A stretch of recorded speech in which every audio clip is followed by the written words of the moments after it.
Prescott Van Meyer III, sommelier from home. In today's special Valentine's Day episode, we find ourselves deep in French country, where we try a Châteauneuf-du-Pape, Château Husson. Now for Valentine's Day, I wanted to make sure that you were as educated as possible. We find ourselves at Châteauneuf-du-Pape, which is a very small province between Orange and Avignon. Now, this particular province is actually very small. It is known for a variety of grapes, up to 19. But mostly you will find in this region a Grenache. Now what we have here from Château Husson is indeed 60% Grenache, but 37% Mourvèdre with 3% Syrah. Now this is going to be a bold wine. Now although this is the 2016 variety, this actually tastes wonderful as a young wine, and it is aging very well, up until about 2035 to be honest. So if you're not able to find this particular variety, find yourself something from Châteauneuf-du-Pape region, and you will get yourself something very bold and fruity for Valentine's Day. Let's give this an open.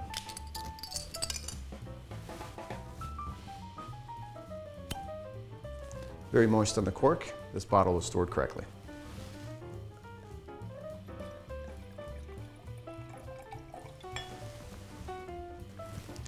Now, as you can see, this has a very dark color to it.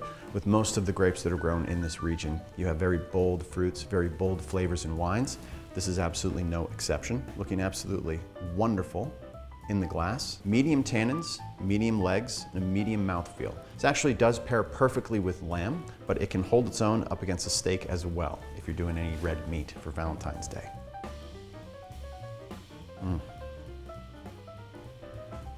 You absolutely get some raspberry, just a hint of cinnamon, and even a little bit of tobacco. Just the tiniest trace of strawberry jam I can smell in there. Complex yet not overpowering. Does a wonderful job of making you enjoy all of the variety of the different smells that's coming out of the bottle. Now, the great thing about this wine is it tastes wonderful right out of the bottle, but it also can age. So you may even want to open it a day before. Some people actually prefer this wine a day later. Gives it a chance to breathe, gives it a chance to let go of some of that alcohol. Let's give it a taste.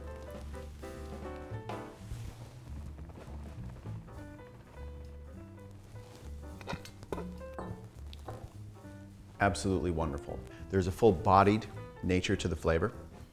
Wonderful legs. Has a very robust flavor to it that it's going to hold up to a lot of dishes that you're going to have. But also has some beautiful fruits to it as well. So you're trying really not just the Grenache itself, but the Mourvèdre grapes, which actually originated in Spain, migrated their way over into southern France, where that climate was absolutely perfect for growing them. Gives you this incredible balance of very delicate flavors, but also again, that bold body that you want from a nice Grenache. Let's give it another taste.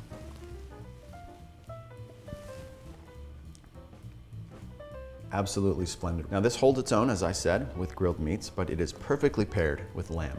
So if you are preparing some lamb for your special someone, you would do well to find a Grenache from Châteauneuf-du-Pape, a region that has some of the best grapes in the world.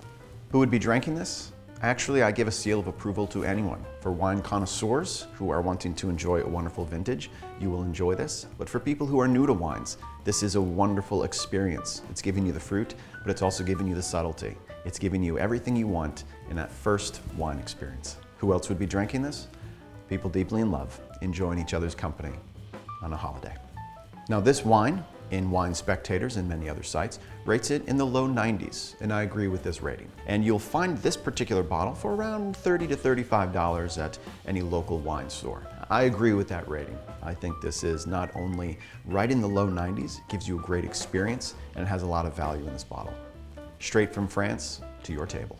And a special shout out to Dalton in this episode, who was the real MVP. It was actually his mother that gifted me this bottle of wine, saying I shouldn't be alone on Valentine's Day. What a sweet sentiment from her. And also Dalton, who knew I was experiencing a headache earlier and gave me some Advil. So thank you very much, young man. It was what? It was Xanax. Oh, well, until next time, Prescott Van Meyer, sommelier from home. Ooh, Xanax is starting to wear off a little bit. That was great though. Made me feel nostalgic. When I used to do this. Your mother is such a nice lady, giving me that bottle of wine, touching my arm, telling me I shouldn't be alone on Valentine's Day. She's clumsy too. Every time I go over, she's always stuck somewhere. I have to help her out. What a silly Billy. Oh, Bev.